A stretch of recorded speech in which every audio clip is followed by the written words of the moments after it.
Happy to be joined now by Dr. Syed Hussain from Trinity Health of New England, where we talk about the latest health news in our state. Doctor, good to see you again. How are you? Good to see you too. It's good to be in the main studio. Yes, you've gotten the upgrade now to the good chairs.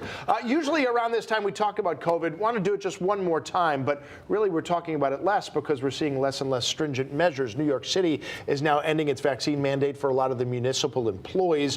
What is that saying about at least COVID levels in this general region? Because of course the virus doesn't know state bounds. So in a nutshell, Tim, I'm not surprised. This has been a trend, and it tells us we're now moving into the endemic phase where we have to coexist with this virus. So I want to take you back to where we got vaccine approval by the FDA and CDC way back in December 2020. Just to remind viewers, at that time we had thousands of people across this country dying alone here, not to mention globally. And then the virus was also unchecked in terms of transmission. So the vaccines have done what they were supposed to do. Yeah. Now, as we move into the endemic phase, it's important that folks get vaccinated every year, just like how we do with the flu. Yep. But the mandates will likely go away. And that's a great reason to keep things where they are right now without another flare-up coming.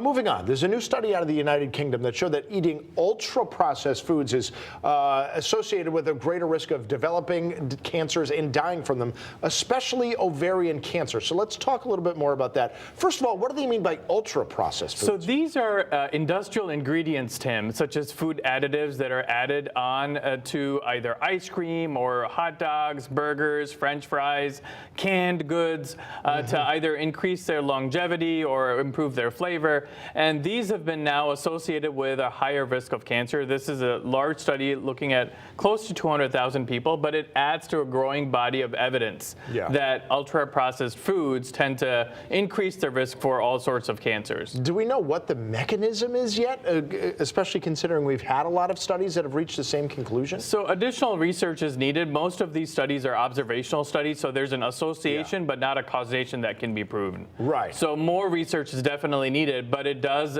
also give you an idea of the wider picture. Those, per the study, those that do eat ultra-processed food also tend to have a less healthier lifestyle. Right. There's confounding factors here. Right. In other words, you're saying the more likely you are to eat ultra-processed foods, the less healthy you are in general. Definitely. That, in turn, could be raising your cancer risk, too.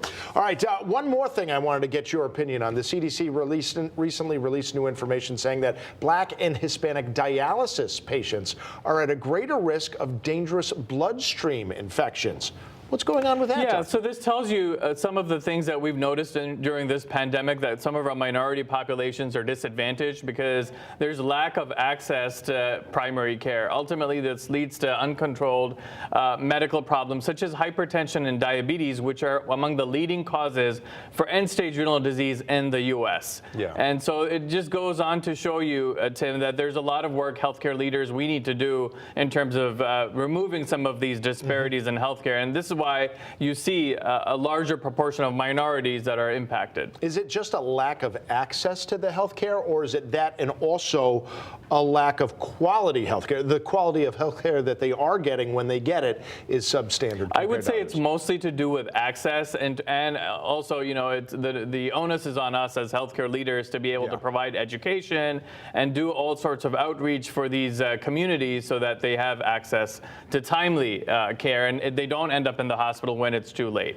Yeah, a lot of those disparities, as you said, they were there before the pandemic. They've only gotten worse since then, so that is something that we collectively need to do a lot of work on. Doctor, good to see you again. Thank you, likewise. A pleasure. Dr. Syed Hussain joining us here in the main studio, because he's here so much. He really is just another part of the broadcast team at this point.